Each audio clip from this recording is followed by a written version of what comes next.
इसके बाद दोस्तों हम पढ़ेंगे फोर्स बिटवीन मल्टीपल चार्जेस, कि अगर किसी सिस्टम में बहुत सारे चार्ज हों तो तब फोर्स को कैसे निकाला जाता है।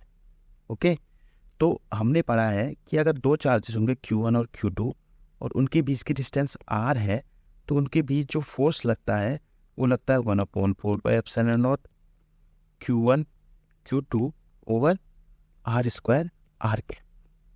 ओके, और जब इसको हम वेक्टर फॉर्म में लेते हैं तो हमको यहाँ पर एक ओरिजिन लेना पड़ता है, और ये हमारा Q1 हो गया और ये हमारा Q2 हो गया।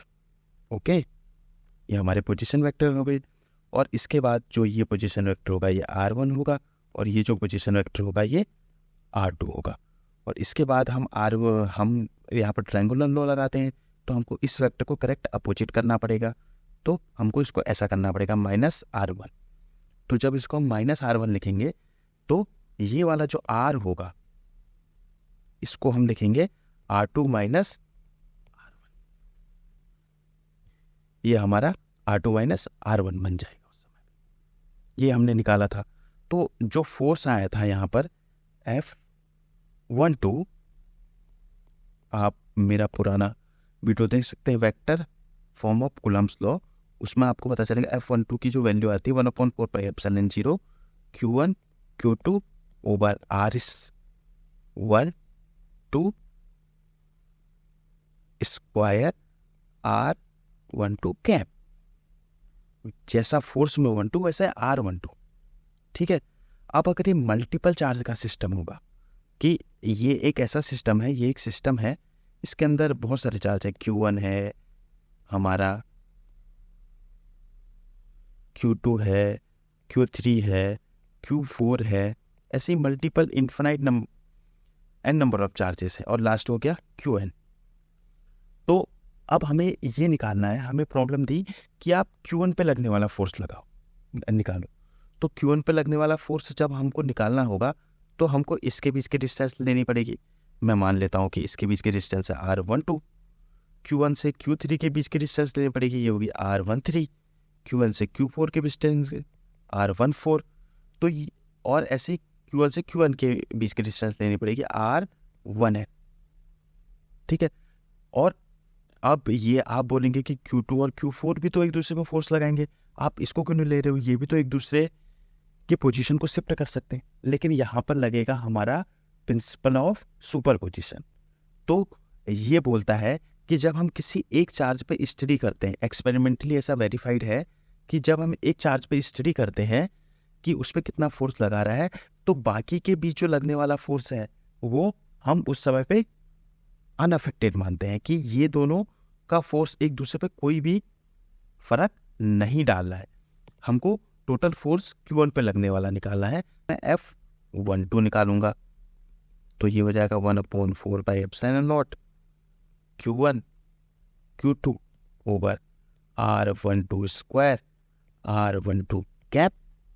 ऐसे ही F13 निकल जाएगा 1/4πε0 Q1 Q3 over R13 square और R13 कैप। तो ऐसे ही बाकी फोर्स भी निकल जाएगा, F1n भी निकल जाएगा। तो टोटल जो फोर्स होगा वो क्या होगा, वेक्टर सम होगा सारे फोर्सेस का। तो टोटल जो फोर्स हमारा निकलेगा F, ये निकलेगा F12 F13, ऐसे ही जितने भी है F1n। तो ये हो जाएगा 1/4πε0 Q1 Q2 over R12 square R12 cap. ये हो जाएगा 1/4πε0 Q1 Q3 over R13 square R13 cap.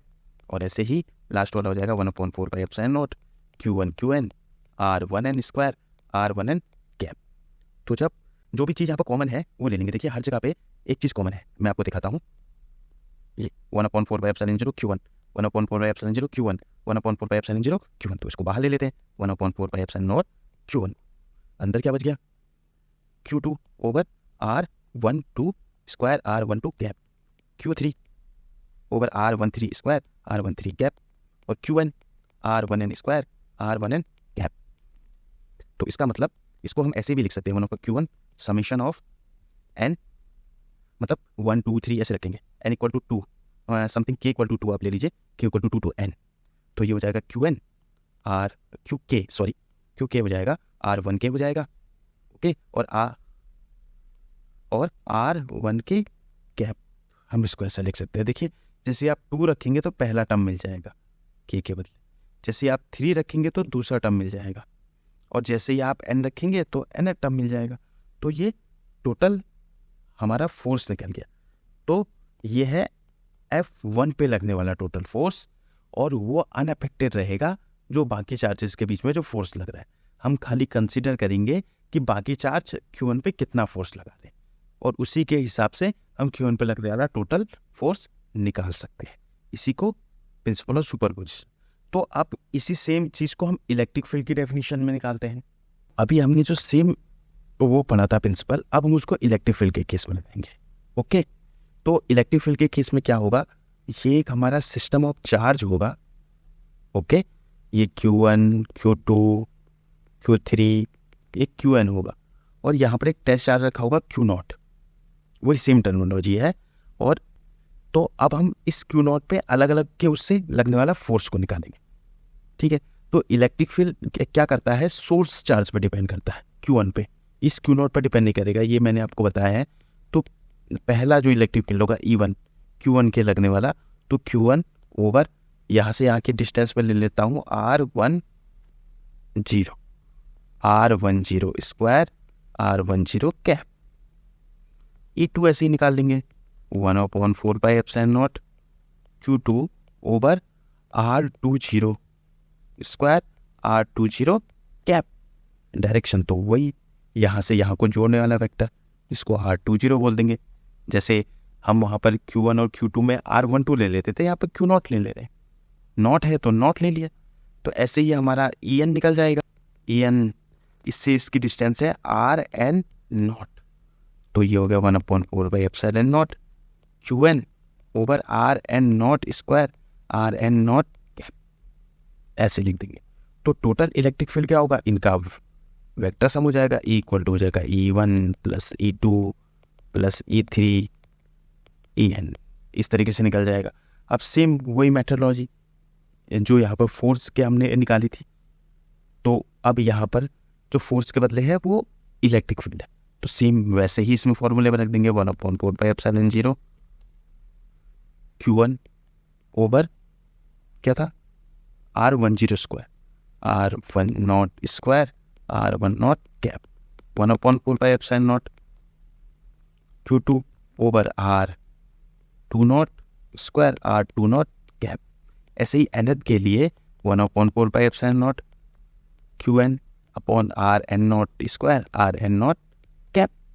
तो इसके बाद वही मैंने जो आपको पहले बताया था कि यहाँ पर आप कॉमन, ये देखिए हर किसी में ये कॉमन, ये कॉमन नहीं है, 1/4 ही कॉमन है हर किसी में 1/4, तो 1/4 को कॉमन कर लीजिए, आपका आ गया Q1 over R10 square R10 cap, Q2 over R20 square R20 cap, और n के लिए Qn Rn0 square Rn0 cap, ऐसा आ गया। तो इसके बाद क्या आ जाएगा, इसको हम समेशन के फॉर्म में लिख सकते हैं 1/4 summation k equal to 1 to n Q k over R k not square, देखिए नॉट हर किसी में सेम है तो नॉट को ऐसे रखें, और R k नॉट कैप। तो जैसे ही आप k इक्वल टू 1 रखेंगे तो आपको पहला टर्म मिलेगा, k इक्वल टू 2 रखेंगे तो दूसरा टर्म मिलेगा। तो आप इजीली समझ जाएं, इसलिए दोनों में मेथोडोलॉजी सेम है, समेशन का टर्म आएगा लास्ट में और एडिशन होगा और वेक्टर सम होगा, क्योंकि मैंने आपको बताया था कि इलेक्ट्रिक फील्ड और फोर्स दोनों की डायरेक्शन एक ही होती है, बस खाली हम जो चार्ज जो हम क्वांटिटी है वो अलग अलग है, लेकिन डायरेक्शन सेम है।